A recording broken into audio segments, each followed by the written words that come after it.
कर रहे थे कि हमसे हमेशा कोई श्रेष्ठ होता है और हमसे हमेशा कोई नीचे भी होता है। तो अगर व्यक्ति सबसे श्रेष्ठ बनने का प्रयास कर भी रहा है तो उसकी ये जो इसका जो प्रयास है ये असफल ही रहेगा। ठीक है, आप देखेंगे चीज पॉसिबल है भी कहाँ ये। कोई भी किसी से श्रेष्ठ बनना चाह रहा है या कोई भी किसी से नीचे है, उसको निम्न दृष्टि से देख रहा है कि ये तो मेरे से नीचे है। तो हम भी तो किसी से नीचे है, हमसे कोई श्रेष्ठ है ऑलरेडी। तो जब हम देखते हैं कि हमसे, देखिए जो भक्त का आचरण है वो ऐसे ही है, जब हम देखते हैं हमसे कोई नीचे है तो हमेशा हमें उनकी हेल्प करनी चाहिए ताकि वो आगे बढ़े। और देखिए जब हम ऐसा करते हैं तो इसका मतलब ये नहीं है कि हमारा भजन डाउन होता है, उससे हमेशा हमारा भजन बढ़ता ही है। जब भी हम किसी की हेल्प करते हैं तो कम से कम सेल्फलेसली नहीं कर पा रहे तो कम से कम सेल्फिश होके करिए कि मुझे मेरा भजन बढ़ाना, इसलिए मैं किसी की हेल्प करूं, इसलिए मैं प्रचार करूं, इसलिए मैं किसी को बताऊं कृष्णा के बारे में, ताकि मेरा उद्धार हो, मैं प्रोग्रेस कर सकूं। इस तरह से भी कर सकता है व्यक्ति। जैसे मुझे जब चैंटिंग के बारे में पता लगा था, इसकी महिमा के बारे में पता लगा था कि नाम में प्रभाव है। जितना नाम आप बोलेंगे, जितना नाम आप जप करेंगे उतना बेनिफिट होगा। तो ठीक है, चैंटिंग करने के बाद में भी मैं चैंटिंग करती थी और औरों को भी करवाती थी, ये देख के कि मेरा डबल चैंटिंग होगा, इससे इस बहाने मेरी ज्यादा चैंटिंग हो जाएगी।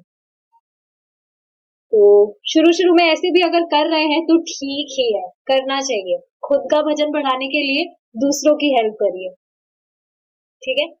अच्छा, अब जैसे श्रेष्ठता की बात आती है तो कई बार ऐसा होता है कि हमारे ही घर में जो हमारे ही घर में जो रह रहे हैं, हो सकता है कि वो भजन ना कर रहे हो।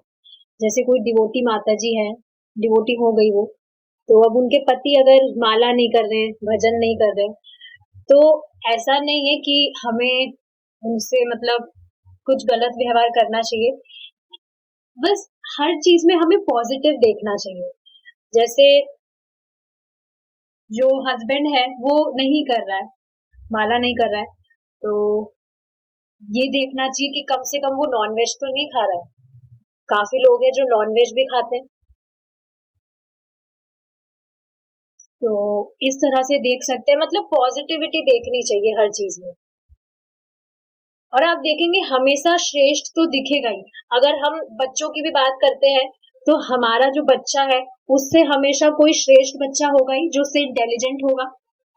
तो उसके लिए हम जो बच्चे हैं या हस्बैंड है उनसे गलत व्यवहार ना करें कि तुम कि हमारे हस्बैंड तो अच्छे नहीं है।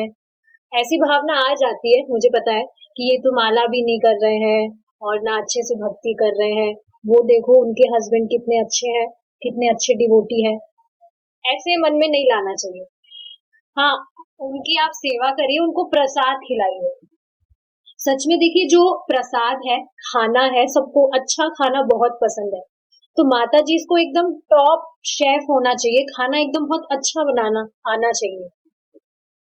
खाने से आप किसी का भी दिल जीत सकते हैं, क्योंकि खाना ऐसी चीज है जो सबको अच्छा लगता है। अच्छा खाना, आप देखेंगे कभी मूड खराब हो लेकिन कुछ अच्छा सामने खाने को आपको मिल जाए, कुछ भी आपकी फेवरेट चीज, तुरंत आपका मूड चेंज हो जाएगा सिर्फ खाने से।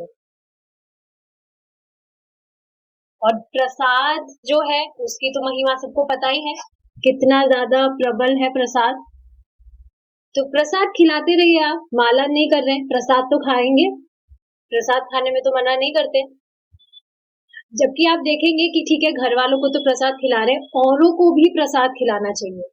घर में कोई गेस्ट आते हैं उनको भी प्रसाद खिलाना चाहिए, बच्चे वगैरह जो भी है। सिर्फ प्रसाद खाने से ही आप किसी पे कितनी बड़ी खिलाने से कितनी बड़ी कृपा कर रहे हैं आपको खुद को नहीं पता। प्रभु जी कहते हैं कि ठीक है, प्रसाद खाने से अगर इस जन्म में भक्त नहीं बना, कम से कम अगले जीवन में इंसान तो बनेगा। पता है ये चीज कि किसी ने एक बार भी प्रसाद खाया भगवान का, तो उसे नेक्स्ट बर्थ मनुष्य जीवन ही प्राप्त होता है, तो भक्ति करने का मौका भी मिलेगा। जबकि आप देखेंगे, अगर आप किसी को खिला रहे हैं, सामने वाला ये भी सोचेगा, अरे इससे हमारा संबंध नहीं है, फिर भी हमें रबड़ी क्यों खिला रहा है। सामने वाला ये सोचेगा। प्रभु जी एक बार बता रहे थे कि किसी को प्रसाद दे रहे थे, तो उसने मना कर दिया लेने से कि नहीं, मैं प्रसाद नहीं खाऊंगा। तो प्रभु जी ने कहा, क्यों नहीं खाओगे? कि मुझे पता लगा ये इस्कॉन वाले जो भी खिलाते हैं ना, तो उससे व्यक्ति का दिमाग चेंज हो जाता है, तो इसलिए मैं नहीं खाऊंगा। अब आप देखिए, इसको भी मतलब वो एप्रिशिएट ही कर रहा है कि प्रसाद में इतनी ज्यादा पोटेंसी है कि चित्त चेंज हो जाता है। तो सोचना चाहिए इस चीज को कि सच में चित्त चेंज हो जाता है। और आप किसी को भी प्रेम देंगे, प्रेम से खाना खिलाएंगे, अच्छा खाना, वो पक्का उसको आप वश में कर लेंगे। वश में इन सेंस, फिर वो आपकी बात मानेगा, भक्ति करने लगेगा वो, ये बात है। तो ठीक है, ये हमने कल डिस्कस किया था। भगवत गीता में श्री कृष्ण ने अपनी सर्वश्रेष्ठता स्वयं इस प्रकार व्यक्त की है। मत्तः परन्तरं नान्यत् किंचिदस्ति धनंजय, मयि सर्वमिदं प्रोतं सूत्रे मणिगणा इव। हे धनंजय, अर्जुन, अन्य कोई भी सत्य मुझसे श्रेष्ठ नहीं है। सूत्र में गुथी हुई मणियों की भांति यह सब कुछ मुझ पर आश्रित है। तो जैसा कि आप देख रहे हैं, भगवान श्री कृष्ण ने माला पहनी हुई है, सबने कंठी माला पहनी हुई है। तो आप देख रहे हैं, उसमें मोती आपको दिख रहे हैं, लेकिन धागा नहीं दिख रहा है जिसमें वो गुथी हुई है। लेकिन उस धागे के बिना ये चीज पॉसिबल नहीं है कि वो एक माला में जो जितनी भी बीड्स है, जितने भी मोती है, वो एक माला बन सके। बिना धागे के तो ये संभव नहीं है। तो भगवान यही कह रहे, सूत्र में गुथी हुई मणियों की भांति यह सब कुछ मुझ पर आश्रित है। सब कुछ भगवान, मतलब भगवान, देखिए, जैसे आप, इससे बहुत सुंदर चीज याद आ रही है। आप देखिए, भगवान श्री कृष्ण का फोटो है यहाँ, उन्होंने ये फूलों की माला पहनी हुई है। तो इसमें आप देखेंगे अलग अलग रंग के फूल हैं। उसी तरह से जो भगवान श्री कृष्ण है, वो सूत्र है, और ये जितने भी अलग अलग तरह के फूल हैं, वो सभी भक्त हैं, और सभी जीव हैं अलग अलग तरह के। और आप देखेंगे, भगवान सभी को साथ में अपने हृदय में धारण करते हैं, मतलब सभी से समान प्रेम करते हैं। ऐसा नहीं है किसी को ज्यादा इंपॉर्टेंस दे रहे हैं, किसी को कम दे रहे हैं, सभी जीवों को समान प्रेम करते हैं, चाहे से वे किसी भी शरीर में हो। भगवान शरीर नहीं देखते हैं, भगवान ये नहीं देखते अरे इसकी नाक तो बहुत लंबी है, या इसके बाल तो बहुत छोटे हैं, ये सब चीजें नहीं देखते भगवान। भगवत गीता के 7 चैप्टर का 7 श्लोक है ये। श्री भगवान, हाँ ठीक है, असमान, असमोन है, पता नहीं क्या लिख रहा है, जिसका अर्थ है ना कोई उनके समान है, ना कोई उनसे ऊंचा है। मतलब भगवान सर्वश्रेष्ठ है, परम है, उनके ना तो कोई समान है और ना कोई उनसे ऊपर है। यदि हमें कोई ऐसा व्यक्ति मिले जिससे ऊंचा कोई ना हो, तो हम उसे भगवान के रूप में स्वीकार कर लेते हैं। देखिए इसका अर्थ क्या है। आप देखेंगे इस जगत में जो भी हाई डेजिग्नेशन वाले लोग होते हैं, जॉब जिनकी अच्छी होती है, उनके जो चेले होते हैं, वो मान लेते हैं कि यही हमारे स्वामी है, इनकी ही सेवा करना हमारा कर्तव्य है। क्यों? क्योंकि वो देख पाते हैं। देखिए ये चीज तो हमने डिस्कस करी है कि हमें कोई चीज अच्छी इसलिए लगती है क्योंकि वो हमारी इंद्रियों को अच्छी लगती है। तो कोई व्यक्ति अगर किसी दूसरे व्यक्ति में कोई चीज देख रहा है जो उसे अच्छी लग रही है, वो उसे सर्वश्रेष्ठ मान लेता है और फिर उसी हिसाब से उसकी वो चमचागिरी करता है। तो ठीक है, ये तो एग्जाम्पल के लिए समझाया जा रहा है, लेकिन अब समझने वाली बात क्या है कि भगवान सर्वश्रेष्ठ है। मतलब जो व्यक्ति सर्वश्रेष्ठ है वही भगवान है, तो हम उसे भगवान के रूप में स्वीकार कर लेते हैं। श्री भगवान की परिभाषा यही हो सकती है कि जिनके समान या उनसे बढ़कर कोई ना हो। यदि वैदिक परिभाषा, यही वैदिक परिभाषा है। उपनिषदों में कहा गया है, ना तत्सम व्यधिकच दृश्यते, अर्थात ना कोई उनके समान, ना कोई उनसे बड़ा दिखाई पड़ता है। श्री भगवान का एक अन्य लक्षण यह है कि उन्हें कुछ नहीं करना होता। भौतिक जगत में जब किसी व्यक्ति को बहुत महत्वपूर्ण माना जाता है तो उसे सदा बहुत से कार्य करने होते हैं। देख पा रहे हैं आप कि जैसे किसी व्यक्ति को बहुत ज्यादा महत्ता दी जाती है कि ये तो बहुत बड़े हैं, उनको बहुत सारे काम करने होते हैं, बहुत सारी रिस्पॉन्सिबिलिटीज होती है उनको। देख रहे हैं ना, जैसे जो भी प्राइम मिनिस्टर है या जो भी है बड़ी बड़ी पोस्ट पे, वो उनको बहुत महत्वपूर्ण माना जाता है और उन्हें बहुत सारे काम भी करने होते हैं। लेकिन आप देखिए, भगवान सबसे ज्यादा सर्वश्रेष्ठ है, महत्वपूर्ण है, लेकिन फिर भी उनको कुछ भी नहीं करना होता। सिर्फ इशारा मात्र से पूरी सृष्टि चला रहे भगवान। भगवान को ऐसा नहीं है बहुत मेहनत करनी होती है। यहाँ तो आप देखिए, थोड़ा सा कुछ भी अर्निंग के लिए भी व्यक्ति को कितना कितना घंटे काम करना पड़ता है, लेकिन भगवान को ये सब नहीं करना होता। पूरी सृष्टि भगवान सिर्फ इशारा मात्र से चला दे रहे हैं, कोई हार्ड वर्क नहीं करना पड़ता। भौतिक जगत में किसी व्यक्ति को बहुत महत्वपूर्ण माना जाता है तो उसे सदा बहुत से कार्य करने होते हैं। उदाहरण के लिए संयुक्त राष्ट्र अमेरिका में उसका राष्ट्रपति सर्वोच्च व्यक्ति समझा जाता है, क्योंकि जो ही मध्य यूरोप या विश्व के किसी अन्य भाग में कोई उपद्रव होता है तो उस स्थिति से निपटने के लिए उसे तुरंत अपने मंत्री परिषद की बैठक बुलानी पड़ती है। इसी प्रकार से उसे अनेक कार्य करने पड़ते हैं। तो देख रहे हैं, कुछ भी डिसीजन लेने के लिए, जैसे कुछ भी अगर प्रॉब्लम आ गई तो कुछ भी डिसीजन लेने के लिए, मेरी आवाज आ रही है? कुछ भी डिसीजन लेने के लिए उसे एक मीटिंग बुलानी पड़ती है, उसमें डिस्कशन करना पड़ता है, उसके बाद में वो किसी निर्णय तक पहुंच पाता है। यदि वह कुछ नहीं करता तो वह सर्वोच्च व्यक्ति नहीं रह जाता, है ना। ऐसा नहीं है कि कोई व्यक्ति है वो बस आलसियों की तरह पड़ा रहता है और खाता रहता है, उसे कुछ भी काम नहीं करना होता तो वो सर्वोच्च हो गया। कहाँ माना जाता है उसे सर्वोच्च? आप देखिए, जो बड़ी बड़ी पोस्ट पर भी पहुंचते हैं उनको कितनी कितनी मेहनत करनी होती है, कितने कितने सालों तक।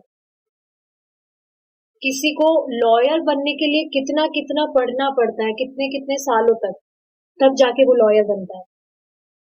जज बनने में तो पूरी उम्र ही निकल जाती है बेचारे की। तो कुछ काम सर्वोच्च बनने के लिए, सर्वोच्च का मतलब देखिए ये नहीं है कि वो अनंत हो गया है, उसमें भी कुछ लिमिटेड चीज है। भौतिक जगत में तो सभी लिमिटेड ही है, अनंत तो कुछ भी नहीं है, सबको पता है। तो सर्वोच्च बनने के लिए भी उसको बहुत कुछ करना होता है। वैदिक साहित्य से हमें पता चलता है कि भगवान को कुछ नहीं करना होता। न तस्य काय करण च विद्यते। विश्व में श्री कृष्ण अनेक कार्य करते हुए दिख पड़ते हैं, किंतु इसलिए नहीं कि उन्हें ऐसा करना अनिवार्य है। हाँ देखिए, ये बात है, जैसे भगवान जो भी लीला करते हैं, लीलाएं करते हैं, तो दिखता है कि भगवान को बहुत परिश्रम करना पड़ता है। जैसे हमने श्रीमद् भागवतम में भगवान के जो लीला रूप है उसके बारे में डिस्कशन किया था प्रभु जी ने।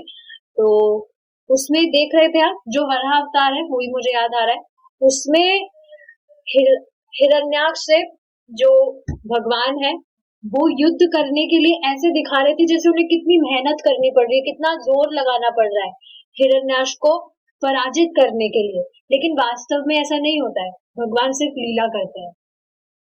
वराह रूप में उन्होंने अवतार लिया था, फिर भी वो कैसे कैसे अभिनय कर रहे थे, ड्रामा कर रहे थे। जैसे आप देखेंगे जो एक सूकर होता है वो सूंघता है कुछ भी, मतलब उसे चाहिए तो, वैसे ही भगवान भी सेम लीला कर रहे थे। लेकिन इसका अर्थ ये नहीं है कि भगवान को वैसे करना होता है। क्या लिख रहा है यहाँ कि श्री कृष्ण अनेक कार्य करते हुए दिख पड़ते हैं, किंतु इसलिए नहीं कि उन्हें ऐसा करना अनिवार्य है। तो ये सब करना भगवान के लिए मैंडेटरी नहीं है कि उन्हें करना ही है, बस भगवान को खुद को आनंद आता है लीलाएं करने में। देखिए एक और चीज समझने वाली क्या है कि भगवान जो है अलग अलग अवतार लेते हैं और लीलाएं करते हैं अनेक प्रकार की, ताकि जो भी व्यक्ति है उनको भगवान से प्रीति हो, एक आकर्षण हो भगवान से। इस वजह से भी भगवान बहुत सारी लीलाएं करते हैं। अच्छा, देखिए एक चीज मैं डिस्कस करना चाहूंगी। जैसे आप सोचिए जो सर्वश्रेष्ठ वाली बात आई थी, तो जैसे किसी भी व्यक्ति के मन में कुछ भी काम है, कुछ भी भौतिक डिजायर्स हैं, जैसे फॉर एग्जाम्पल प्रभु जी बता रहे थे कि कोई व्यक्ति है वो सोचता है कि अभी तो बहुत लस्ट है, तो मैं इससे कैसे बाहर निकलूं, मैं तो भक्ति नहीं कर सकता हूँ, मैं तो बहुत पतित हूँ। तो सोचना चाहिए कि जो भी पहले के जो भक्त बन चुके हैं उनके एग्जाम्पल्स लेने चाहिए हमें। जैसे अजामिल, कोई अजामिल जितना भोगी तो नहीं हो सकता है। अच्छा एक और चीज बताइए मुझे, जो अजामिल की स्टोरी तो सब जानते हैं, सबने सुनी है अजामिल की स्टोरी। मुझे बताइए जो अजामिल है वो कौन से युग में भक्त बना था? सतयुग या त्रेता युग, द्वापर युग, कौन से युग में बना था? किसी को पता है? लाल भुजंगड़ गिरी कोई नहीं करेगा, पता है तो बताएंगे, नहीं तो मना कर दीजिए। पता है किसी को? देखिए शास्त्रों में कहीं पर भी वर्णित नहीं है इस चीज के बारे में कि कौन से युग में अजामिल का उद्धार हुआ था। इससे देखिए एक बहुत इंपॉर्टेंट चीज समझ आती है, क्या कि जो भगवान का नाम है वो काल पर निर्भर नहीं करता है। मतलब कभी भी किसी भी काल में, मतलब किसी भी युग में भगवान का नाम लिया जाए वह अनंत ही है, भगवान से अलग नहीं है। कितनी इंटरेस्टिंग चीज है ये। भगवान का नाम काल पर निर्भर नहीं करता है। हाँ देखिए ये बात अलग है कि पहले के जो युग थे उसमें जो व्यक्ति थे उनकी कैपेसिटी बहुत ज्यादा थी, इस वजह से वो बहुत कठिन साधना कर पाते थे। लेकिन अब देखिए कलयुग में जो जीव है उसकी क्या क्वालिटी है? यही क्वालिटी है कि उसे कुछ याद ही नहीं रहता है। तो उसे जब कुछ याद ही नहीं रहता है तो वो फिर कुछ साधना कैसे करेगा? देखिए प्रैक्टिकल एग्जांपल आपको बताऊंगी, हो सकता है आपको हंसी आए। जैसे जो बैंक में जो ट्रांजेक्शन होते हैं, तो अब तो ऑनलाइन सिस्टम हो गया, तो मुझे बहुत ज्यादा टाइम हो गया था, मैंने मेरा डेबिट कार्ड यूज नहीं किया था, तो काफी टाइम से यूज नहीं किया, तो मैं उसका पिन भूल गई। पिन हम एंटर करते हैं ना, वो मैं भूल गई, मुझे बिल्कुल भी याद नहीं है क्या था। ठीक है, अब उसको वापस से रीसेट कराने के लिए कुछ जो डॉक्यूमेंट्स वगैरह होते हैं, फॉर्मेलिटीज, वो फिल करनी होती है। तो अब उसमें सिग्नेचर चाहिए होते हैं। मैं मेरा साइन करना भी भूल गई कि साइन कैसे होता है। अब आप सोचिए, कलयुग में जो जीव है उसकी ये स्थिति है। काफी टाइम से कोई चीज करता नहीं है तो बिल्कुल ही याद नहीं रहता है कि करना क्या है। मुझे खुद को यकीन नहीं हो रहा था, साइन करना कैसे भूल सकता है कोई अपना। तो वो तो कोई दिक्कत नहीं है, ऑनलाइन ट्रांजेक्शन्स तो हो ही सकते हैं। बस मैं ये चीज समझाना चाह रही हूँ कि एक जो कलयुगी जीव है उसकी क्वालिटी क्या है, कि उसे कुछ भी याद नहीं रहता है। ये तो बहुत ठीक है, बहुत लंबे टाइम से कुछ आपने किया नहीं वो तो भूल जाते हैं, लेकिन हमें हमारा 2 दिन खाया हुआ भी याद नहीं रहता है कि हमने क्या खाया था। क्या खाया था रत्नाभूषिता माता जी आपने 2 दिन पहले? याद है? नहीं याद है, मुझे पता है आपको नहीं याद है, मुझे भी याद नहीं है, सब भूल जाते हैं हम। तो यही क्वालिटी है कलयुगी जीव की। तो इस वजह से आप देखिए, कोई भी छोटी सी साधना भी बहुत ज्यादा बड़ी लगती है। इस वजह से भगवान ने कृपा करके ये हरे कृष्णा महामंत्र दिया, चैतन्य महाप्रभु के रूप में आए। कितनी बड़ी कृपा की है सच में। आज आप देखिए, सुबह प्रभु जी जो स्टोरी बता रहे थे, कितनी ज्यादा हार्ट वार्मिंग स्टोरी थी वो। मैं देख रही थी सभी जो भक्त हैं उनकी आंखों में आंसू आ रहे थे। मैं भी इमोशनल हो गई थी। पर आप देखिए ना, कृष्णा इज जस्ट अमेजिंग। हो सका तो स्टोरी को हम वापस से डिस्कस करेंगे, मे बी कल। तो समझना चाहिए, कृष्णा बहुत कमाल के हैं। किसी ने भी देखिए, आप समझ पा रहे हैं, सुबह सच में मैं फील कर पा रही थी इस चीज को कि पता नहीं कहाँ से कृष्णा ने अरेंजमेंट करा के भक्तों का संग दे दिया और भक्ति कर पा रहे हैं। बिल्कुल भी तो कुछ प्लानिंग नहीं थी भक्ति करने की, बट फिर भी देखिए कैसे अरेंज किया कृष्णा ने। समझना चाहिए कि कितना बड़ा भाग्य है हमारा कि हमें भक्ति करने का मौका मिल रहा है। हर कोई तो समझ ही नहीं पाता है महिमा को, बताने के बाद में भी स्वीकार नहीं कर पाता है। तो ये भी कितनी अमेजिंग बात है कि हमें भगवान ने वैसी मति दी कि हमें बताया गया तो हमने उसको एक्सेप्ट किया। नहीं तो ऐसा हो सकता था ना कि हम भी मना कर दें उसको एक मिथ्या समझ के कि अरे ऐसे थोड़ी होता है। ठीक है, देखिए ये जो नाम पे एक बात आई है तो एक श्लोक हम डिस्कस करेंगे यहाँ पे। सबको पता है, एक बार फिर से देखेंगे, गाएंगे मेरे साथ।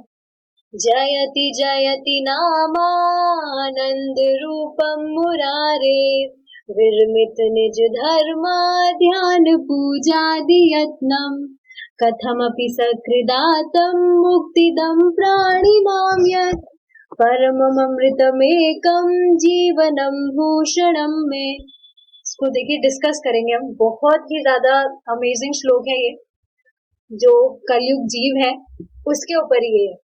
जयति जयति नामानंद, जय हो, किसकी जय हो? भगवान के नाम की जय हो। देखिए भगवान की जयकार नहीं की जा रही है, भगवान के नाम की जयकार की जा रही है। कैसा नाम है? जो आनंद स्वरूप है। विरमित निज धर्म ध्यान पूजादि यत्नम।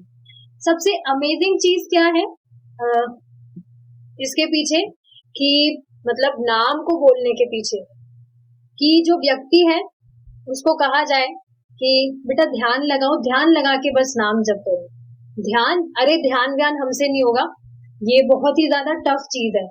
बिल्कुल भी हमारा तो मन ही कंट्रोल नहीं रहता, इधर उधर भागता है, हम कहाँ से ध्यान लगा पाएंगे।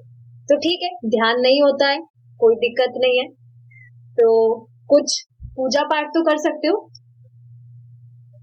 निज मतलब नियम, कुछ नियम पालन करने की भी जरूरत नहीं है। देखिए ये बहुत अमेजिंग चीज है। अगर किसी व्यक्ति को बताया जाता कि आप नियम पालन करिए, मतलब नहा धोकर करना है, ये आसन लगा के करना है, तो भी व्यक्ति से नहीं होता है। काफी जने तो पता है इस चीज को इसी वजह से